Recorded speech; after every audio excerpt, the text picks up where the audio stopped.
Welcome to another edition of the Magpie Circle. I think today's, to use an often overused word, promises to be biblical. He was only here for 10 months, but in those 10 months, I think Martin established himself certainly as a cult hero with all Notts County supporters. Martin Allen, welcome to the Magpie Circle. Good afternoon. Delighted to have you. Loads of things to get through. I've had the good fortune to work in professional football 25, 30 years. Many great managers. Martin O'Neill at Leicester, Fabio Capello when he was in charge at England. I don't think there's another manager that understands the fans and how they approach football better than you. Where does that come from?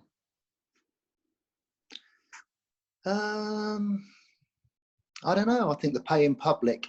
When I was a little boy, I used to go and watch Reading Football Club play at an old ground called Elm Park, and it used to be like a pilgrimage of people from the estate who would group together and do that walk to Elm Park and then walk home. They'd moan about the result. They'd moan about the manager. If they won, they'd moan about the result and they'd moan about the manager. Very rarely saying any good stuff. And I think from when I was a young boy, I didn't come from an affluent area. People had to work hard for their money. And it was that pilgrimage, if you like, to Elm Park that, really struck me.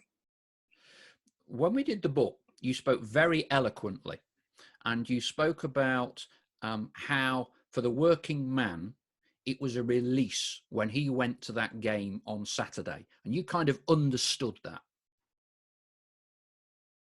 Yeah, I do. Yeah, I do. It may be a silly old story with a bit tongue-in-cheek, but if you go to work Monday to Friday, and a lot of people would work on a Saturday morning, you get a full English breakfast, jump in the shower, put your team's colours on, whether you be a young boy or your dad or your granddad, you put your team shirt on that your missus has washed and ironed perfectly for you. And it's that trip to football. Dad, granddad and little boy in the back of the car. And I'm not being sexist there, but that's how it was for me when I was growing up. And it was just that was a release of and the bringing together of a family and their love of their football club. And it's like a cathedral. It's like their dreams. They'd all probably wanted to be footballers, but they haven't quite made it.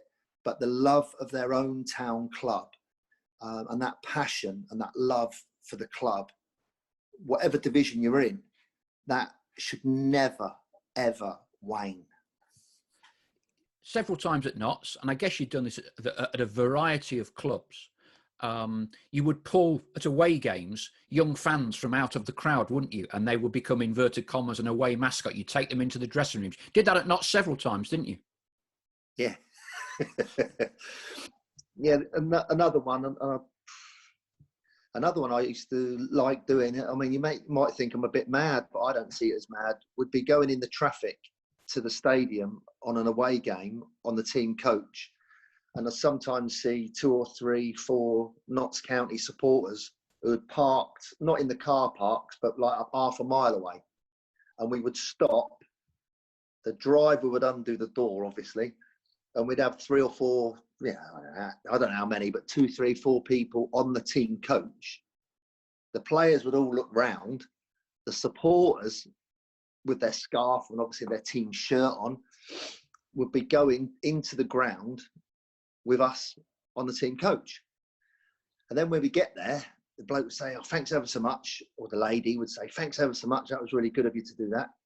And I'd say, "Well, you're not going now." And they'd look at me with my funny eyes would be on, if you know what I mean, those horrible eyes, going to the into the dressing room with me. All the kit would be laid out and they'd be looking, eyes popping out their head. And then I'd normally take them for a walk out onto the pitch, have a look around the centre circle and get a feel for it so they support us. And then we come back into the dressing room, have some pictures done with the players. And what it used to do is it was good for the fans, of course, But it also used to be good, I thought, for the players to see that I was comfortable, meet supporters, and get a vibe for the passion of the fans and what we were actually playing for and who we actually represent. So it's a few different factors that I'd put in there. I didn't do it for a gimmick. I never wanted any publicity over it, of course. It was something that we'd done under the radar. But yeah, we've done that on a lot of occasions. We're going to dissect the 10 months you spent at Meadow Lane. But a little bit of an exclusive, I guess, because not many people know you were kind of that close to coming back as manager a second time, weren't you? Yeah. Tell me about that. Yeah, I had a phone call, which was exciting. It would have been good, but it didn't happen. I don't think they were doing very well at the time. No, that would have been exciting. It's a special. That club is a special club for me. I know there's a lot of supporters there. That is not a club of 4,000-5,000 fans. That is a bigger club than that. And I thought, yeah, that excited me when I did get that phone call, Paul. To be honest. So just to put context into this, this was when Notts ended up appointing John Sheridan in the summer. But did Ray directly make contact with you about that vacancy? Yeah, he did. Yeah. And what did he say? I don't think I've told anybody, Paul. I don't even think you know, is that I met Ray. There's a place called Newark, isn't there, not far from Nottingham. Yeah. And on the way to Newark, on the right-hand side, I've never driven down that way. I didn't know what the hell was that way. I didn't even know where Newark was. I thought it was New York, not Newark. So he told me there was a big posh hotel down there on the right-hand side. And I had this phone call straight after training. I need to see you in an hour and a half. This is the place you got to go. Take the road towards Newark, and it's on the right. And this big posh old place with people walking around in those white robes, toweling robes, you know, those sort of people. And we sat down, and I thought, what's he going to blinking say? Is he sacking me now? Why bring me to an elf club to sack me? And he said, listen, I'm really pleased with the way it's going. He said, we're gonna extend your contract. I said, brilliant. He said, I don't want you to tell anybody. He said, but keep it under wraps. He said, and we'll get something going over the next 10 days. We lost the next two games. I think we lost. He sacked me. So yeah, that was another one. That was another crazy moment in my life. I thought you'd said to me that Ray had approached you to become manager in the summer but they changed their mind and gave it to John Sheridan. Yes, yeah, there was an approach, but Paul, it can happen a lot. I think the directors, they often have 3 or 4 people that they want to talk to. But yeah, they did ring me up. I never fell out with Ray, never fell out with Jim. I had a good relationship with both those two. So it was no surprise when they rang me, but it wasn't to be. And you know, the club, Paul, the clubs always have 2 or 3 or 4 people that they want, but there's normally one that they actually get, and they have it in their mind, and they have another couple of people on the side.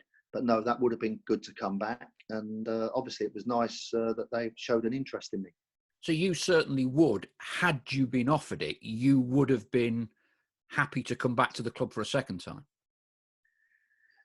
That's a good question. I would have been happy to come back if my bosses, the people above me, were correct and it was all in the right working order.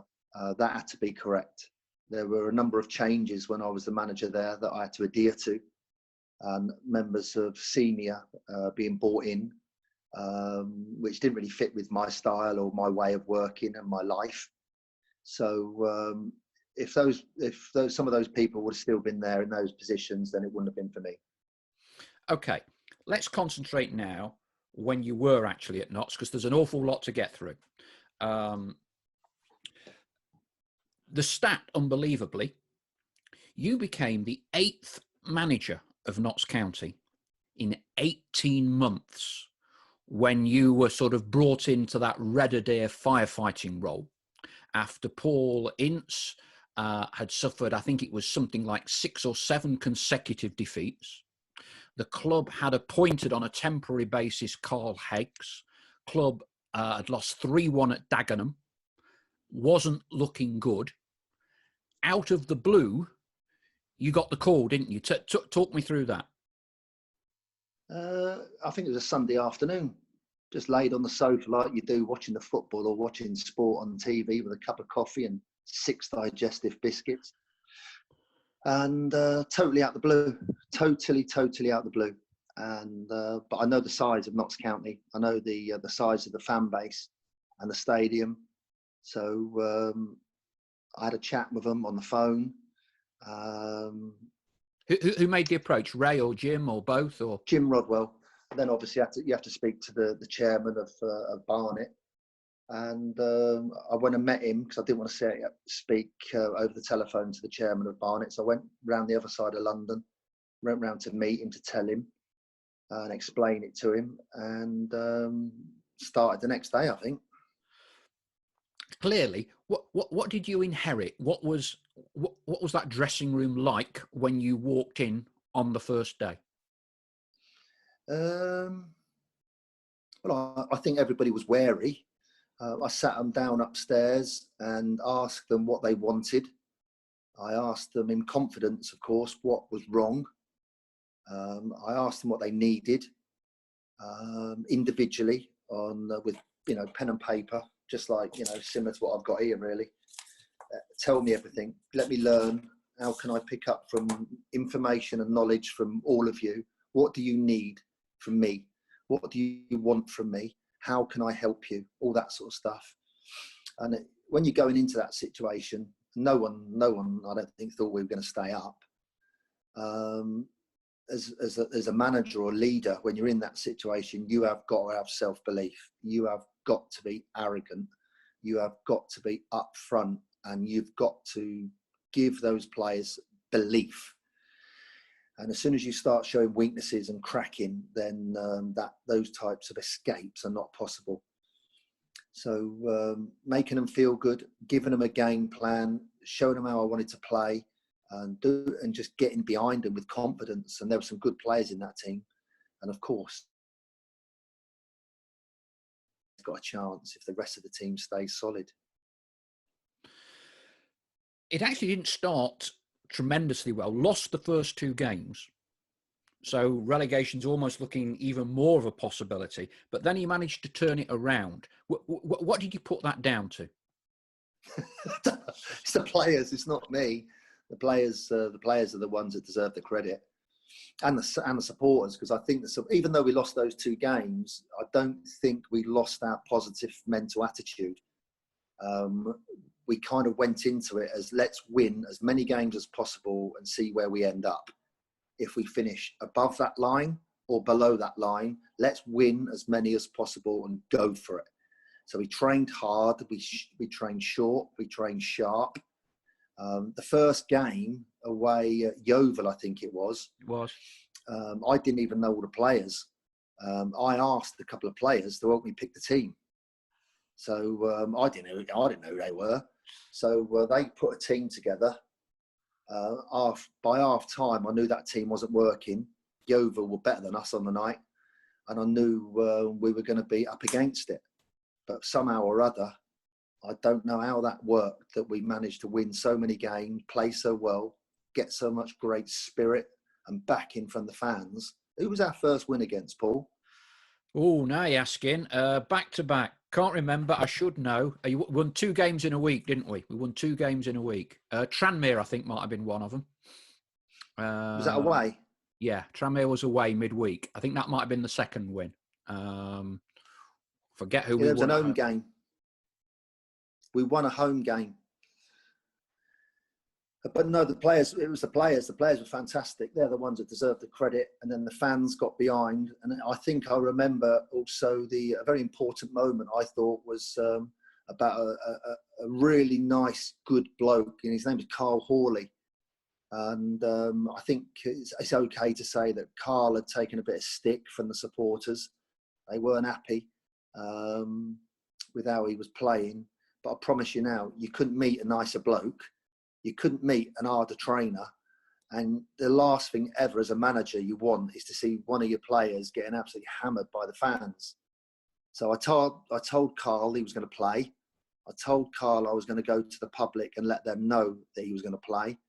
And I also told Carl that I was going to tell the public that they better get behind him and give him absolute positive and backing. And they did. Carl Hawley run his nuts off that day. He didn't score.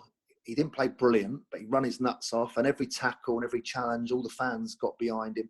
And it really created a very positive vibe in the dressing room because Carl's a very popular person.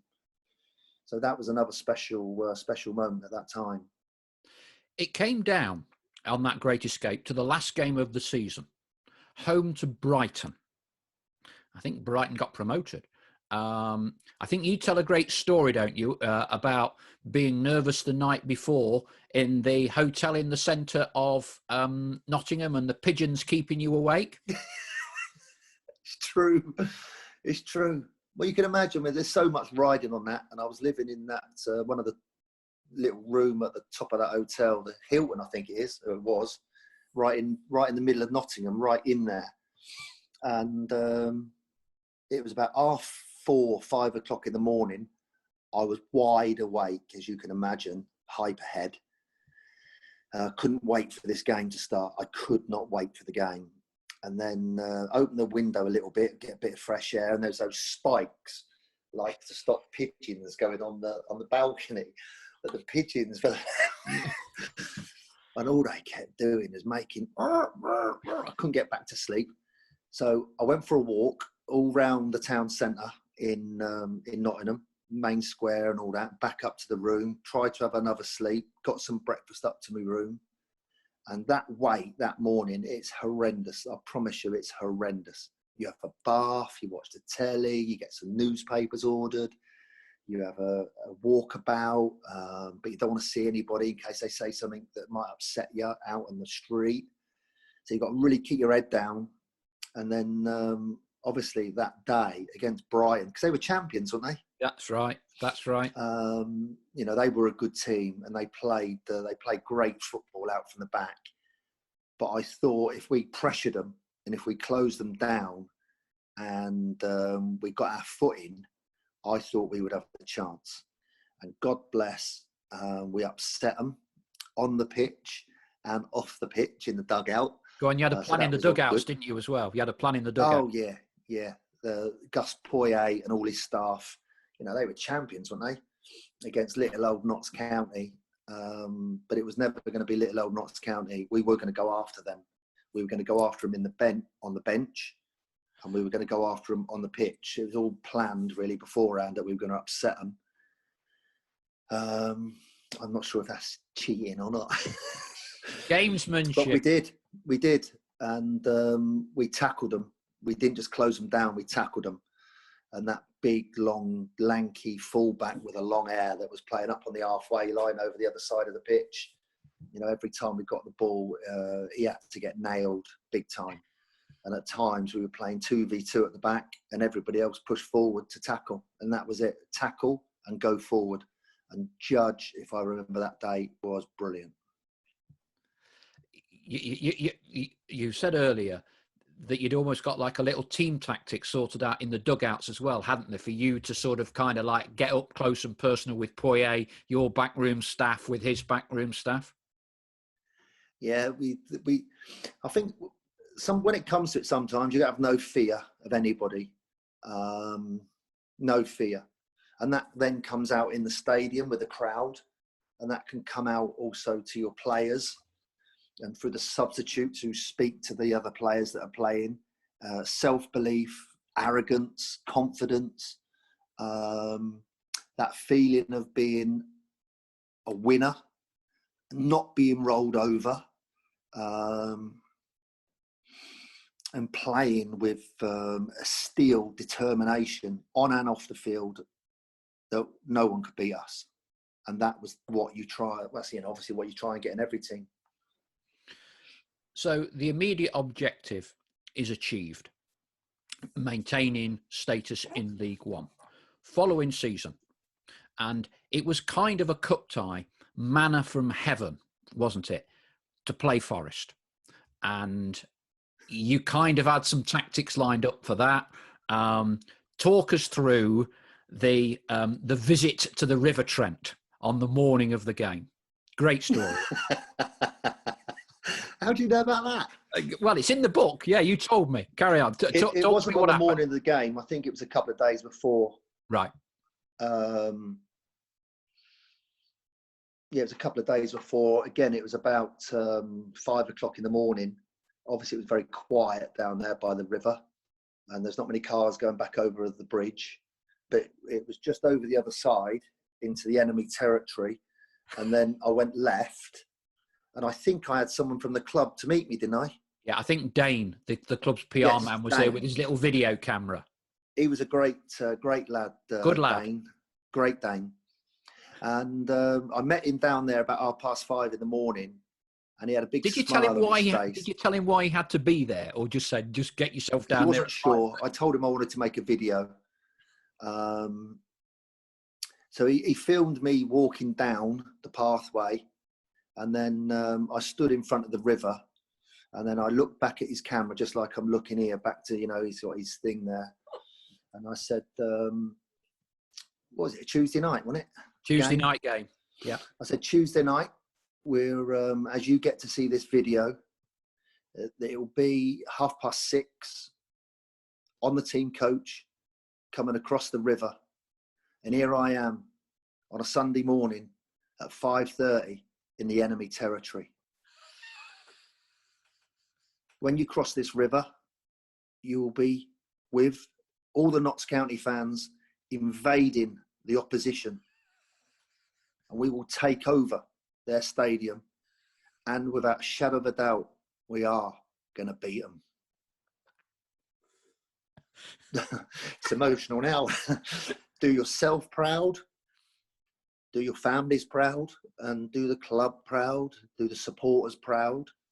It's going to be a special, special night. And have no fear. You cannot have fear. Get off this bus, shoulders back, heads up, and stride in proud. And have no fear. And with that, I turned around and faced the river, took off my top, took off my tracksuit bottoms, which I had a pair of shorts underneath, and started walking into the river. It was freezing. It was freezing. I dived in, came up, and as you go under, you know what it's like when you're in that swimming pool, your head goes under and it hits your neck. You go, so I hardly had any breath. So I'm facing Dane, who's on the side of the bank looking at me. I'm about 5 yards away. I'm soaking wet.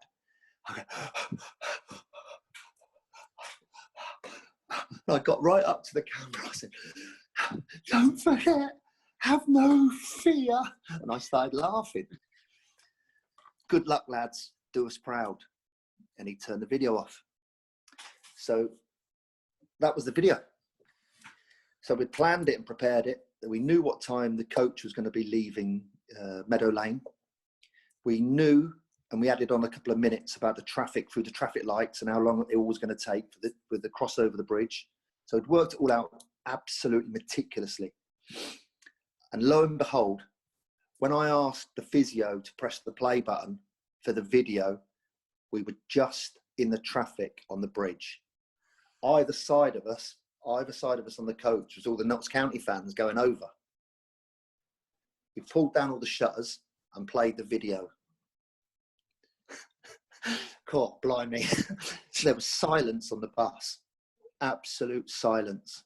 So I played a bit of music leading into it. And then was the video of the team talk. Because I didn't do a team talk that night. That was it. And they all listened to it. They all loved it. It was magic. It was magic. My regret, I've never shared this with anybody. One regret. The penalties. They were lucky as hell to get to penalties against us. We totally outplayed them. How he scored that goal in that top, he's never even kicked a football that far in his blinking life. And every time I've seen him, and I've seen him a couple of times, he's a bit bigger than me. He's a bit of a unit. But each time I see him, I have it with him.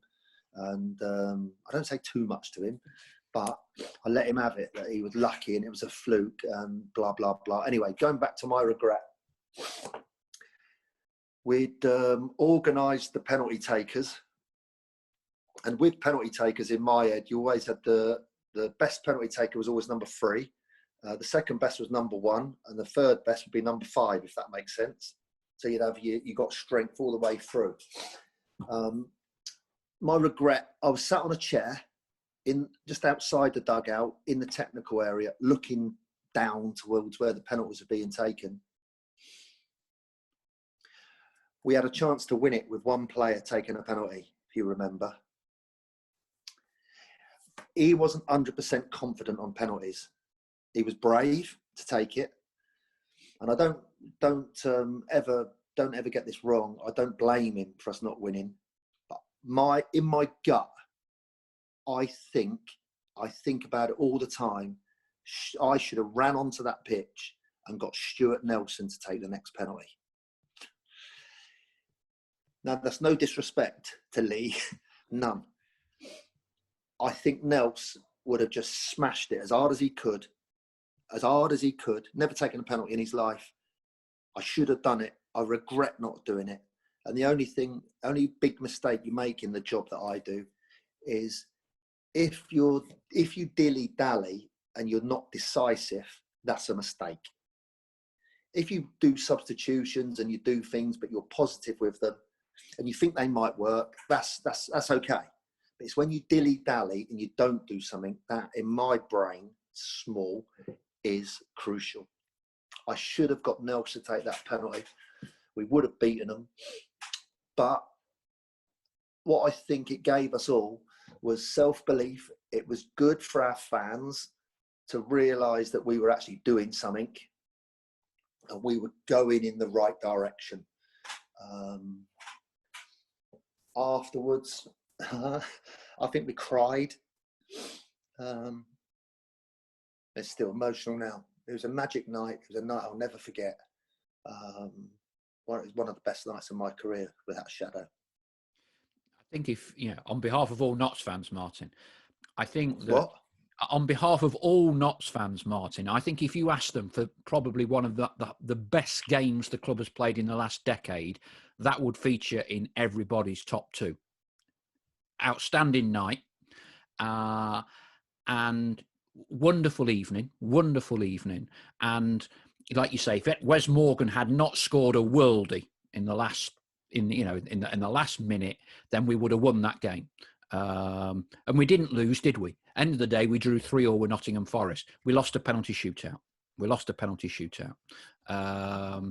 And I think that was a night when Notts showed they can compete with Forest. And clearly that was down in very, very large part. Players take the credit, but that in a very large part is down to you and the way you re-galvanised the club and treated that game almost from a supporter's perspective. You understood how important it was to the fans and to the club. Because not all managers get that. That's what I was talking about earlier, when you understand passion of the fans. You, to me, got the DNA of the club. You understood the club. But the story's not quite finished yet, is it, Martin, that evening? Why? The reason the story's not finished is because that was at a time when the country was gripped by social disorder. And there were riots all over the country. And it was quite bad. And it was in Nottingham as well. Yeah. And I think after the game, you drove to Canning Circus in the car because you couldn't get to sleep to see what was going on, didn't you? Yeah. I joined in. No, I didn't. No, there's a police station up the top there, isn't there? Yeah, Canning Circus. Yeah, not far from where I lived, and the police station got burnt down, I think. or attacked. And no, it wasn't nice. It wasn't nice to see it. I wasn't there when it was actually happening, but I saw it afterwards, of course. But I'd seen it on the television. I couldn't sleep, so I went out in my car and had a look around. It was very quiet by that time, in all honesty, Paul. But the fact I lived in that, I had a little flat in that, I think it was called the Park. It is. I had a little flat up there looking over those tennis courts. And, I just went up there just to do something really, because I couldn't blink in sleep. But the roads were kind of empty most of the places after the game. It was a scary night, with everybody sort of basically in a lockdown at the time, weren't they? Because of what was happening. But no, it was a great night. Not, playing them away over the bridge. It was something I really cherished that night. I loved it. Another great night in the club's history, of which you were a very important part. Juventus.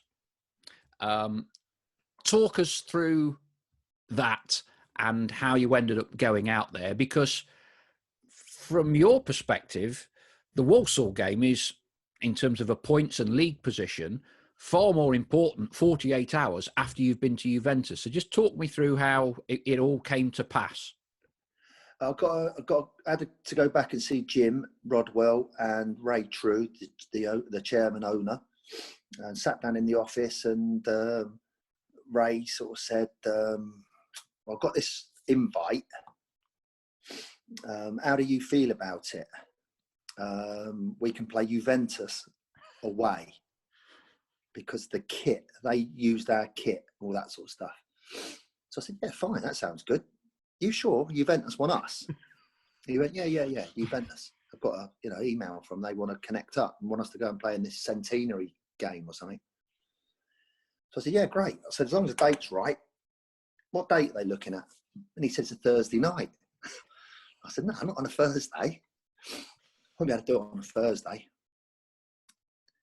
He went, I want to do it. So I said, well, you can't do it on a Thursday night. He said, we're going to do it. He said, I'm afraid you're going to have to prepare everybody. We're going to have to do it.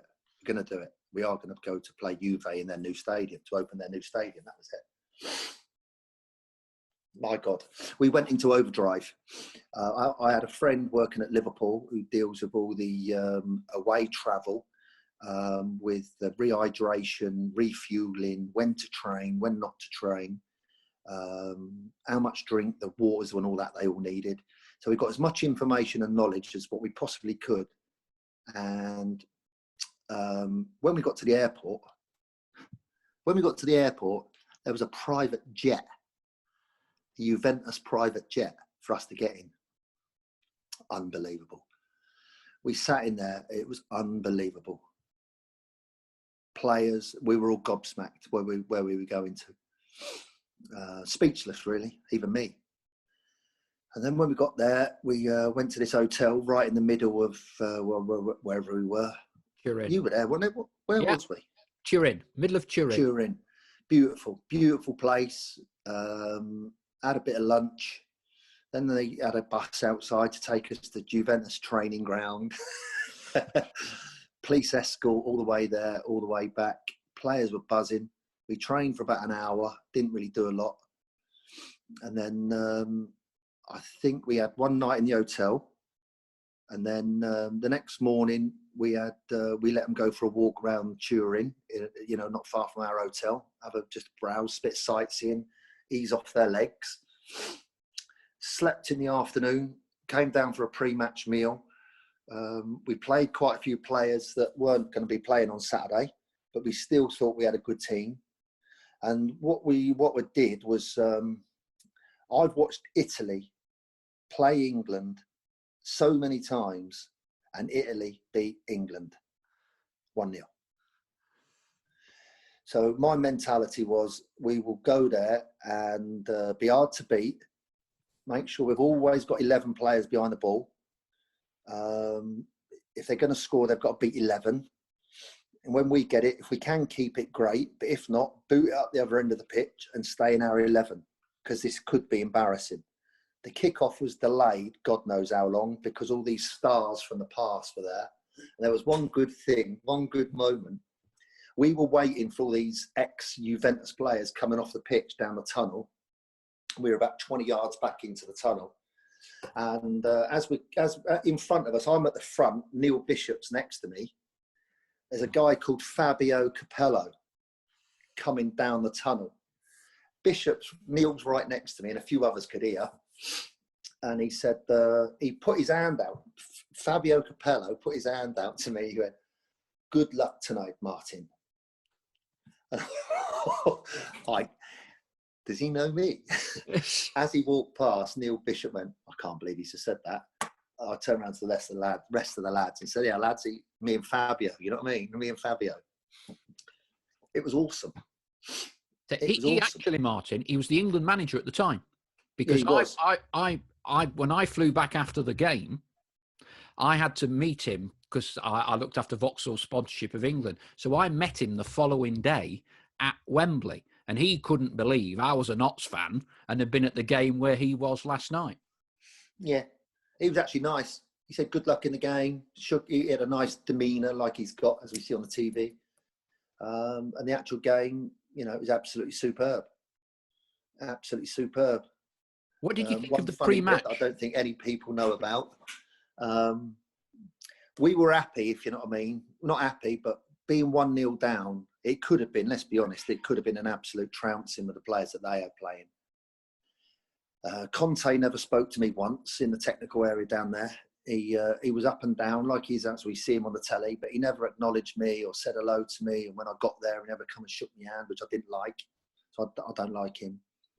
And then when Lee Hughes scored to go 1-1, I mean, what an unbelievable moment. What an unbelievable moment. The stadium was silent.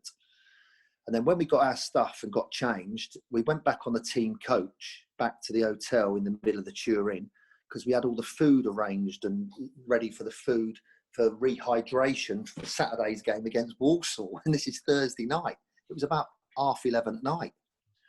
And out the front of the hotel was a nice little piazza with umbrellas where you could have a cup of coffee or you could have a late night brandy or whatever, proper nice Italian.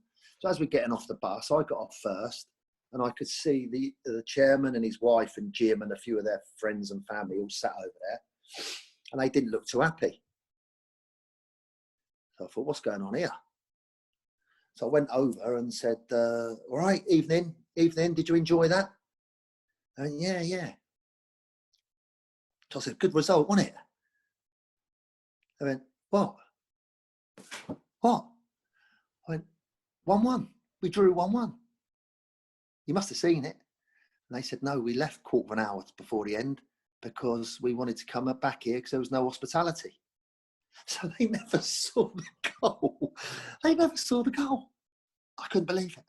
They got taxis back to our hotel and missed it. And for me, once again, it was a magical moment for us to draw with Juventus away. Unbelievable. And then we flew back early the next morning. Got straight from the airport, East Midlands, to the Meadow Lane. We trained. It wasn't a training session. It was a loosen off session. No more than half an hour, just loosening off of their bodies. Told them, had some food straight after training, told them to go home and sleep and come back the next day as refreshed, ready to win. That result against Walsall, that was an unbelievable result. We beat them, didn't we? Yeah. Unbelievable result. Unbelievable. You got manager of the month for September, you know. Did I? Yeah. Crikey. No, it was an unbelievable experience. It was an unbelievable night. Again, you've got to say it's one of the highlights for me. Got to say, unbelievable. Brilliant. Again, a game that truly captured the imagination of all Notts fans. But there are ups and downs in football. We all know that, Martin, and you know that more than most. I think to most people, your departure after the Hartlepool defeat came as a huge shock because you'd won the previous 2 games. But I'm not so sure you'd almost thought it might have been coming.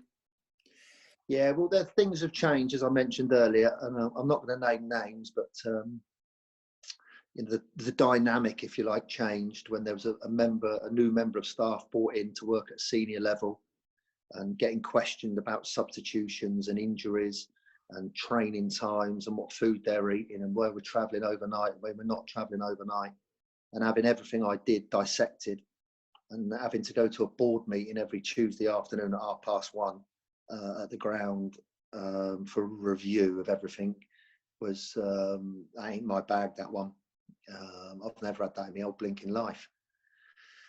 Especially when someone's had no experience or zero experience of professional football, and they're starting to tell you what to do and who should be picking, who should be playing, what you should be doing, and questioning substitutions, all that sort of stuff. I don't react very well with that. That's a skill that I lack. So no, behind the scenes, there was a few tricky moments. That it was frustrating. It was difficult. And I think everybody knew that team had quite a few senior players that were on their last season of their career. Does that make sense? Yeah. And they were doing a good job, but come the summer, they wouldn't have got new contracts, and those players would have needed to be replaced. And once they'd have been replaced with a new group added to what we'd currently just bought in, people like, I think it was Sheehan and Jeff Hughes that came in. Yes. We needed more sort of 26, 27, 28s rather than 31s and 32s, 33s. So that was not going to happen from a team that nearly got relegated just to go straight in and blitz it straight into the playoffs. If we could have challenged for the playoffs, what I was hoping, then that we wouldn't have been far away. The next season, we'd have been in the playoffs minimum, without a shadow of a doubt. And of course, that takes time. Jurgen Klopp, as we all see, it's taken him 4 or 5 years to build that Liverpool team. And in the first year, people were questioning his future. And he was saying in the first year, he wasn't sure if he was going to be staying because results weren't great. It doesn't just come with a click of your fingers to go from a team that was doomed in a relegation battle to get promoted straight away. It just does not happen. And when the new people came in, then it was the beginning of the end for me. How did you feel when you lost your job? Oh, sick. Absolutely sick. Sick. Your stomach, legs, head, sleepless nights, absolutely gutted. But it'd been going on for a little while, so I hadn't been happy. And one thing with me, if I'm not happy, it's easy for people to see. I have not that character that can hide it. And for the players, they would have known. The players would have known. They'd have sensed it. They'd have sensed things weren't right behind the scenes. And then the players also know that the person that took over from me was also sitting behind the goal in one of those new boxes. So we all knew that as well. Keith Curl was sitting up there behind the goal. So that was happening for 3 games. So overall, it was, and Hartlepool away, by the way, we were awful. Awful. We didn't play well. We didn't play at all well. There was no spark. There was no energy in that team. And it was a type of performance where the manager would get the sack. But there are circumstances built into that when on the previous 2 home games, the new manager's sitting up there, fact. And then you also know that, there's situations that were making me very, very unhappy and frustrated. There is a story. I mean, it sounds quite incredible. You're a big lover of dogs, and Monty the Black Labrador was part of the furniture for you and went everywhere with you. And fans would often see him being walked at away games and all of that sort of thing. There's a story that Monty did his business on the pitch at Meadow Lane once, and that you ended up getting some form of disciplinary action taken against you. Surely that can't be true, can it? He pissed on a corner flag. I used to take him for a walk around the pitch, I'm not allowed to swear, am I? Don't worry, it's all right. Sorry about that if I've sworn and upset anybody. It's my mistake. Yeah, I used to take him round, but I also had a shovel by the dugout. But I'd take him for a walk early along the river. There's a little, as you go over the bridge, there's a cafe on the right with a little car park. And I used to go there first every morning, not into the cafe, but to walk Monty down that strip so he could do his business, if you know what I'm saying. So then we'd go to the ground and I'd have the staff meeting. Then after that, I'd often take him out for a walk around the pitch, not on the pitch, around the pitch. And one day he lashed on the corner flag. Well, I suppose you could say, well, Martin, you shouldn't allow that to happen, which is absolutely true. And if you ever done a number 2 around the pitch or anywhere near it, I had a small shovel, you know, one of those black coal shovels by the dugout, hidden inside the dugout. If he did do any naughtiness, I could go over there, pick it up, get rid of it, basically. So I didn't just leave it and dump it. Like, did I get any disciplinary for that? I'm not sure, but I wouldn't be surprised if I did, because that's the sort of stuff that was starting to happen. Notts County is clearly a club that was very close to your heart.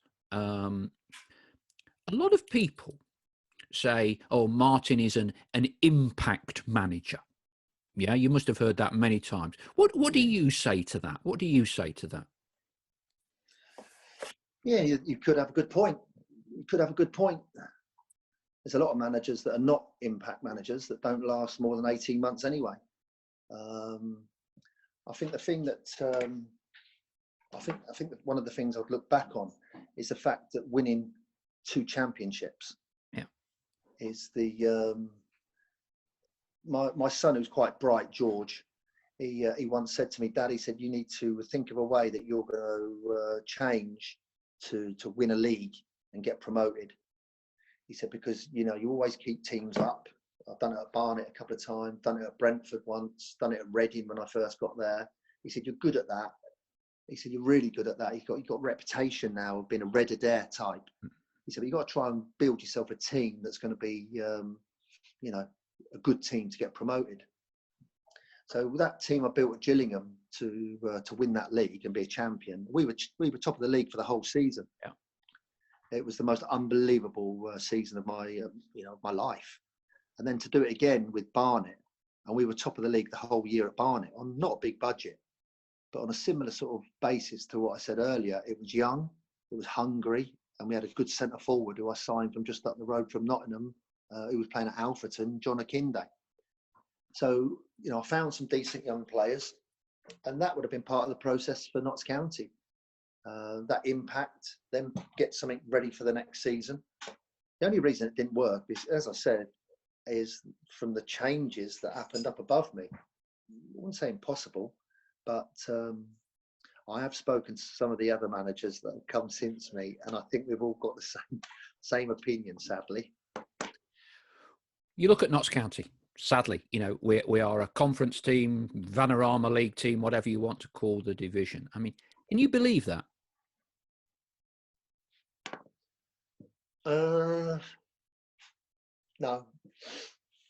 No, can't believe it.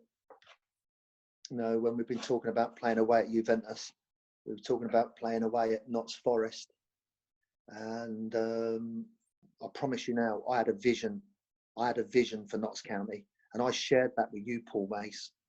I said, you just wait till the end of the season. I think there was about half a dozen players out of contract that were over 30, and we needed their money because they were on big money. We needed their money to come back in so I could get in about 3 or 4, and then we would have been a good team. When you're in a league, when you're in that with older players, you do get performances going down and up, because they can't play 3 games a week. They just can't do it.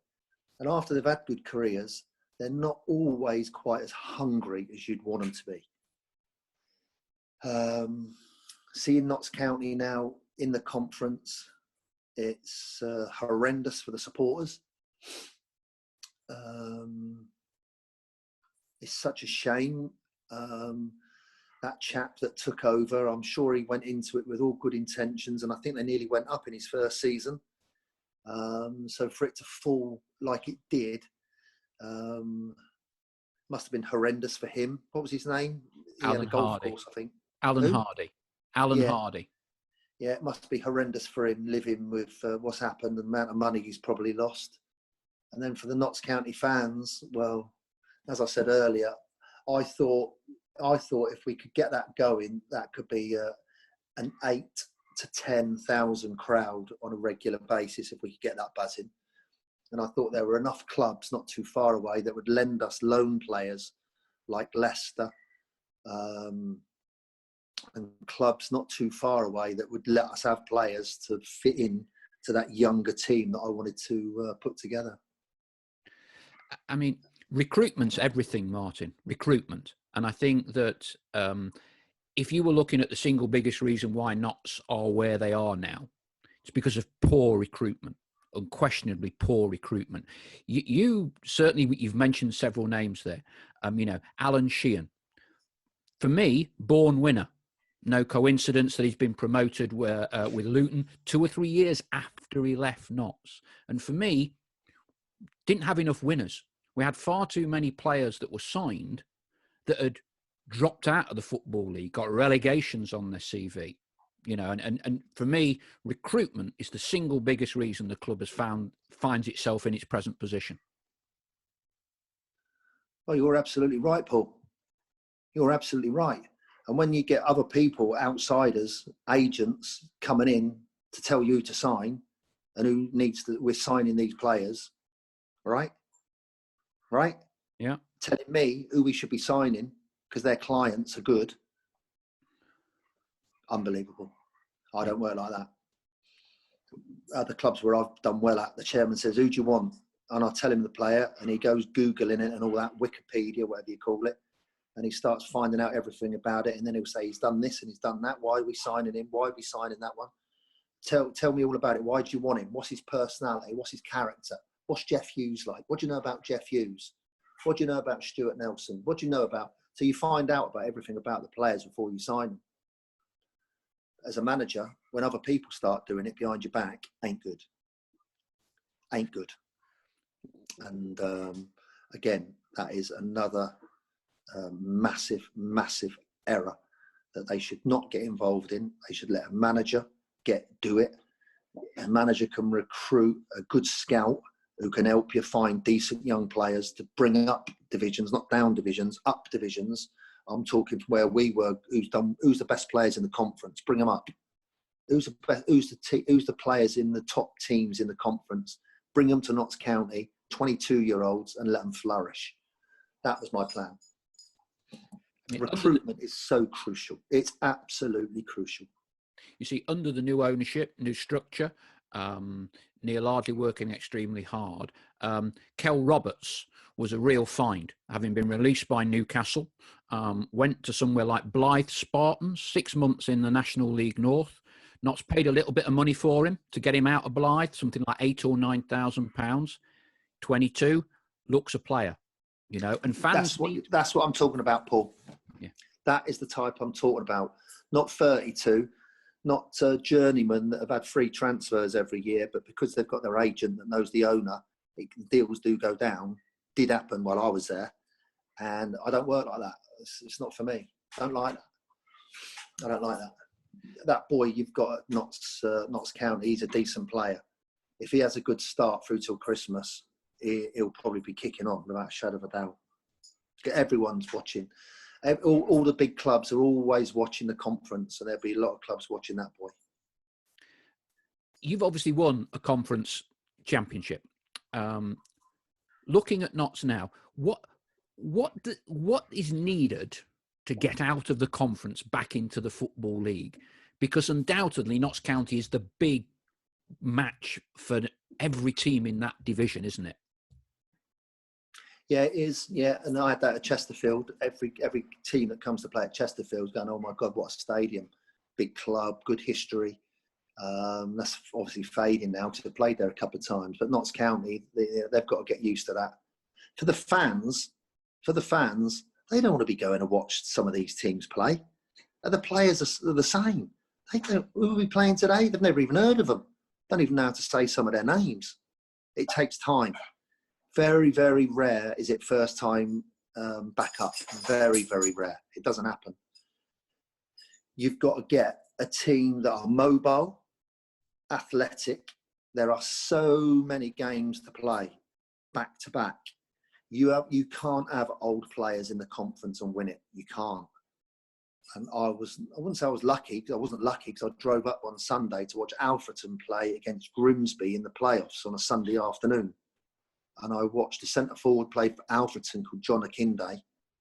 On the way home in my car, I rang the boss of Barnet and said, I've just seen a centre forward that's going to get us promoted. We need to get him back here as quick as possible and sign him. I don't normally call the chairman on a Sunday. So a couple of days later, he signed him.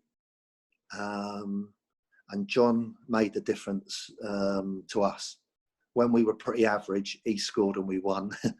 And, beating Bristol runners-up Rovers, who had spent double, treble what we'd spent, it was unbelievable. Unbelievable. Can Notts do it this time? I'm not sure. I'm not 100% sure. It will depend on their recruitment and who they bring in. I hope so. I really do hope so. It'd be great to see him go back up. And I'm not sure I buy into that one, Paul, either. When people say back where they belong, well, you belong where you are. You know what I mean? Just because you've done things in history, you are where you are, and you deserve to be where you are. Might be a bit, black and white or cutthroat, but yeah, you've had a good history, but history doesn't count for nothing. We've tried to gaze into the future for Notts County. What does the future hold for you, Martin? Do you still want to get back into football, or are you getting the carpet slippers out now? Sometimes I think I'd like to, and other times I'm not that bothered. I do a lot of stuff. I still do lots of work. I don't just, as you can imagine, I'm not the best person to sit around and do nothing. A bit hyper. So I do my garden, which is not a big garden, but it's a nice garden. I enjoy that. I ride my bike a long way, and I enjoy that. I walk my dogs, and I enjoy that. On West Ham's home games, I do all their hospitality, not all of it, but a few of their restaurants and bars, and meet all the nice people that come to West Ham. And then when I don't do that, I do some work for the Premier League on their referee assessments, believe it or not. So overall, got enough to keep me busy, playing golf, going to the gym. My health, I've had a few little scares, but I feel fine now. I feel fit and well. Would it be time to have one more go? Only if it was the right club. Only if it was the right people working above me that I'm working for. Without that, there ain't no way I'm going to get involved, because it's too many Nurofen and it's too many sleepless nights, and I don't want that. Certainly, it'd be a terrible loss, Martin, if you weren't to get back into football. I mean, one story I remember as well was after you'd left Notts, you spoke to me about the next big thing to come out of the conference. And it wasn't a player, it was a manager. And you spoke to me about Danny Cowley and his brother. Yeah. And they were somewhere like, I think it was Braintree then. And you said to me, they will be the next big thing out of the conference. And for me, if you look historically at Notts, the successful people at the club, Jimmy Cyril is a legend, up and down the motorways like you are. Howard Wilkinson was a great foil for him. Neil Warnock, again, whatever a lot of people say about Neil, he's a football man, up and down the motorways, knew where all the players were. You know where all the players were. And that knowledge is so vital, so vital. And there's a fewer and fewer number of people that have it. What was that last bit, Paul? What was the question? I was saying that there are fewer and fewer people who have that in-depth knowledge now. A lot of people concentrate on watching players on video and those sorts of things, Yeah, they do. Where I was brought up, Paul, place near Reading, a good friend of my mum and dad's was called Maurice Evans, who's the manager of Oxford United and Reading Football Club. He was manager of Oxford when they won the Milk Cup in 1986. And he came round for something to eat one day. And he said, oh no, he said, I always go and watch the players. He said, I've got a chief scout. He said, but he said, and I don't make a judgment on it. He said, I can sign a player at half time. He said, another time, I might need 3 or 4 games to watch him. He said, but I always make sure that I'll get it right, but I try and go myself if I can. Nowadays, it ain't like that. There's 2, 3, 4 analysts on player recruitment, and they're looking at right backs from all over the world, left backs from all over the world. None of them have got football experience, but they've got all the stats and the data about how many tackles they made, how many shots, how many clean sheets, how many goals they could scored, and blah, blah, blah, how many games they won, win percentages and all that sort of stuff. So it's in depth.